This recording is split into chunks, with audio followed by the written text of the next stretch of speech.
As Christian men, we are called to surrender our lives to Jesus. To surrender to Jesus means to give in, not to give up. We are called to use our strengths, abilities, and opportunities to grow and prosper. We are called to strengthen ourselves, our families, and our communities. We are called to be disciplined, courageous, and honorable. This is Surrendered Strength. Christian men should pursue strength. What's up, everyone, and welcome back to another episode of the Surrendered Strength Radio. Glad to have you. As always, I'm your host, Nylan Lansing,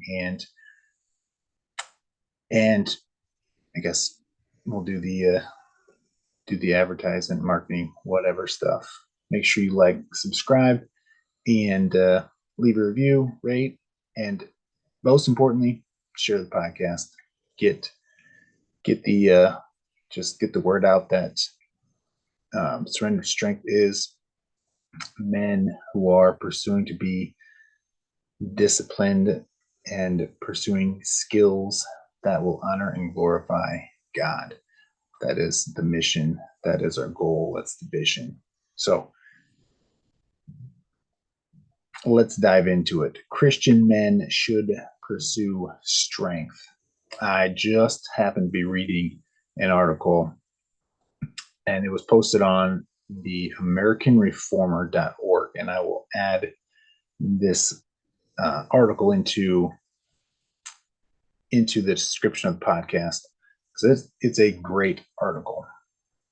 And Terry Grant is the writer. He actually posted this last October, so October of 23.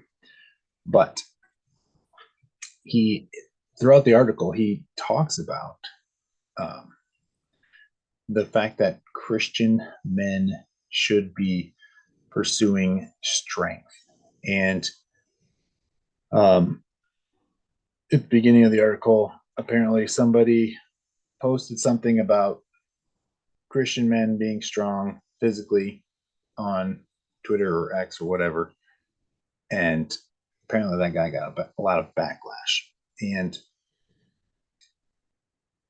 again, this is back in October. I'm not going to go find the Twitter thing, but Terry goes into this article and really dives in and takes apart what strength is, why Christian men should be physically strong, and why we should be taking care of our bodies essentially. And he talks about what strength is. Strength is the ability to produce muscular force against an external resistance. That's nothing new, but he does a great job of explaining it. And he goes into biblical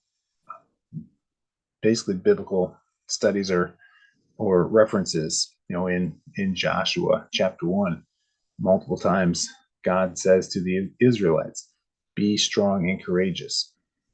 And he explains, that's not just spiritual strength. That's part of it. Yes, have faith, but that is also a physical strength. They were preparing for battle. They are about to take on the Canaanites. So they are preparing for battle.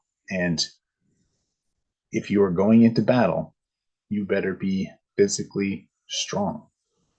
So again, he does a great job of going through that, explaining it. I've talked about this multiple times in the podcast, but I think he does a great job.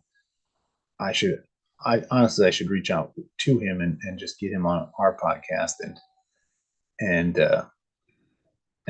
I think we would have a great conversation. And then he goes into Proverbs 20:29 and talks about the glory of young men is their strength, but the splendor of old men is their gray hair.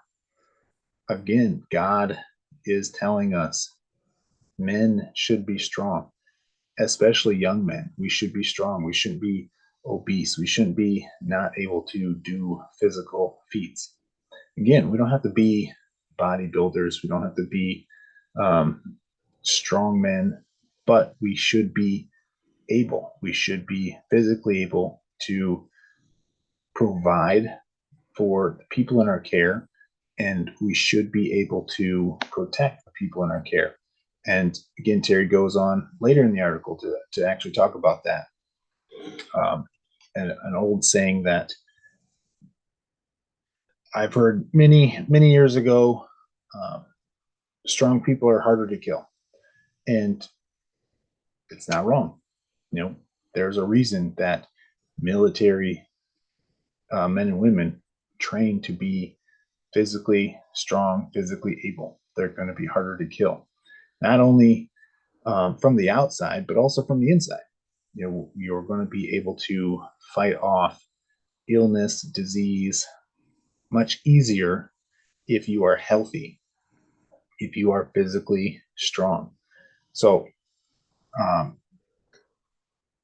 again, I've talked about this. It is extremely important that as Christian men, we are taking care of ourselves, and not only are we gaining strength when we pursue strength training, when we work out, train regularly, but we're also gaining discipline in that. There's so many different ways that we can build our discipline. We can build it through prayer. We can build it through reading the Bible, but we can also gain it through our physical training, our mental training, all that. And I will tell you right now that if you get into a grueling workout, a challenging workout, you are not just training physically, you are training mentally, and you are training spiritually. That they are very much intertwined. And anybody that tells you that if you're working out, you're just solely focused on physical, no, you are strengthening your soul, you are strengthening your mind when you are doing physical training.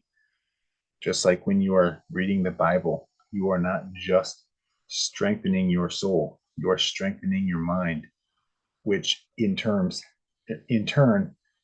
strengthens your body. So don't get lied to. Don't believe the lie of you can train one thing. You can train your mind, your body, and your spirit separately. They all work together, and we must train in every area. There was one other thing that I wanted to mention.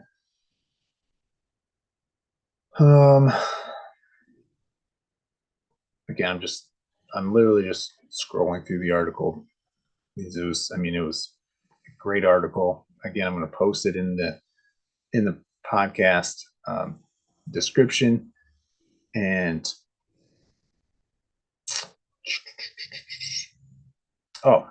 so in the article he talks about a Scottish preacher who was famously energetic about his ministry, as Terry writes. But he ended up going to the grave. He ended up dying at the age of 29 because he didn't take care of himself. He, as the Scottish preacher said, the Lord gave me a horse to ride and a message to deliver. Alas, I have killed the horse and I cannot deliver the message. Men, God gave us our bodies. He gave us our abilities for a reason, to honor and glorify God, to share the gospel physically through our abilities. And then after we use our abilities, then we can share the gospel through the word, through our words. So it is important that we are taking care of our bodies, taking care of what God has given us, and using what God has given us and building it up. The story of the talents. There was the bad or worthless servant, whatever, I don't remember the exact word, that He hid his talents. The other ones invested in them. They invested in their talents and they gained more talents to give back to the master. We want to go into eternity hearing, "Well done, good and faithful servant." And in order to do that, we have to invest in our talents. We have to invest in what God has given us and use what God has given us. And this doesn't mean we make it an idol. We keep it in its place and know that it is good for us, but it is not God. Our health, our fitness, our training, it is not God. It is not more important than God. It is only a tool to help us, a tool which God has given us to use to share the gospel. So, men, I encourage you, take care of your body, be disciplined, physically, mentally, spiritually, and just continue to spread the message of the gospel through your acts of love, how you provide and how you protect the people in your care and the people that you just randomly meet. We are called to share the gospel.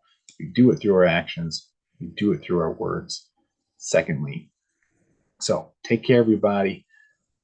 Live by example, just as Jesus did. Again, Jesus wasn't obese, wasn't overweight. He was a son of a carpenter. I guarantee you, he was physically strong. I guarantee you, he was physically strong to be able to take the beating that he got and still carry the cross to the hill.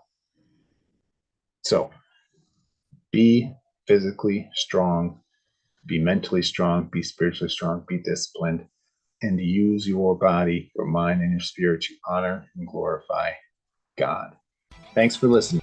Connect with me on Instagram and Facebook at Surrendered Strength.